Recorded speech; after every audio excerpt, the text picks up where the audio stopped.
இவ கர்ப்பமா இல்லாதப்ப அந்த விளக்கு எப்படி எரிஞ்சதுன்னு எங்களுக்கு தெரிஞ்சாகணும். அது யாரோட வாரிசுன்னு எங்களுக்கு தெரிஞ்சாகணும். ஹாய் ஃப்ரெண்ட்ஸ், எல்லாருக்கும் வணக்கம். சின்ன மருமகள் சீரியல்ல நாளைக்கு எபிசோட்ல என்ன நடக்க போகுது அப்படின்னாங்க இந்த வீடியோல பார்க்க போறோம். ராஜாங்கம் வீட்டுக்கு அந்த சாமியாடுற ஒருத்தங்க வர்றாங்க. அவங்க வந்துட்டு ஆல்ரெடி சேதுவும் தமிழ்ச்செல்வியும் போயிருந்தப்ப அவங்களுக்கு வந்து குழந்தை பிறக்க போகுது, பொன் குழந்தை தான் பிறக்கும் அப்படின்னு சொல்லிட்டு ஒரு வேண்டுதல் சொல்லியிருந்தாங்க. அதை செஞ்சாங்க இல்லையா? சோ அதை வந்து ஈஸ்வரி கேட்க போறாங்க. இப்படி அவங்க செஞ்சாங்களே, அந்த குழந்தை வந்து நிஜமாவே சேதுவோட குழந்தை தானா அப்படின்னு நான் கேட்க போறேன் அப்படின்னு சொல்லிட்டு ஆல்ரெடி பேசி வச்சிருந்தாங்க.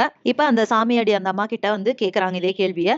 இப்படி வந்து நீங்க சொன்னீங்க இல்லையா, அந்த மண்ணுல வந்து தீப்பத்தை வச்சா அந்த அந்த பூ பறிச்சுட்டு வந்து தீப்பத்தை வச்சா குழந்தை பிறக்கும் அப்படின்னு சொல்லி சொன்னீங்க இல்லையா? இப்ப நிஜமாவே வந்து அவ பிரெக்னெண்டா இருக்கா? அந்த குழந்தை நிஜமாவே சேதுவோட குழந்தை தானா அப்படின்னு சொல்லி கேக்குறாங்க. அப்ப அந்த அம்மா வந்துட்டு சாமி ஆடிட்டே என்ன சொல்றாங்கன்னா, என்ன இப்படி கேக்குறாங்களே அப்படின்னு சொல்லிட்டு மத்த எல்லாருமே யோசிக்கிறாங்க. ஆனா அவங்க சாமி வந்து சொல்றாங்க, ஆமா அவங்க சேதுவோட குழந்தை தான் அப்படின்னு சொல்றாங்க. அது மட்டும் இல்லாம தமிழ்ச்செல்விக்கும் சேதுவுக்கும் தான் அங்க என்ன நடந்துச்சு அப்படிங்கறது தெரியும். அந்த குழிக்குள்ள விழுந்தாங்க இல்லையா, அதெல்லாமே யோசிச்சு பாக்குறாங்க. சோ இவங்களுக்கு தெரியும் நம்ம குழந்தை தான் அப்படின்னு சொல்லிட்டு, ஆனா ஈஸ்வரி தேவையில்லாம தமிழ்ச்செல்வி அசிங்கப்படுத்தணும் அப்படிங்கிறதுக்காக இப்படி பிளான் பண்ணி பண்றாங்க.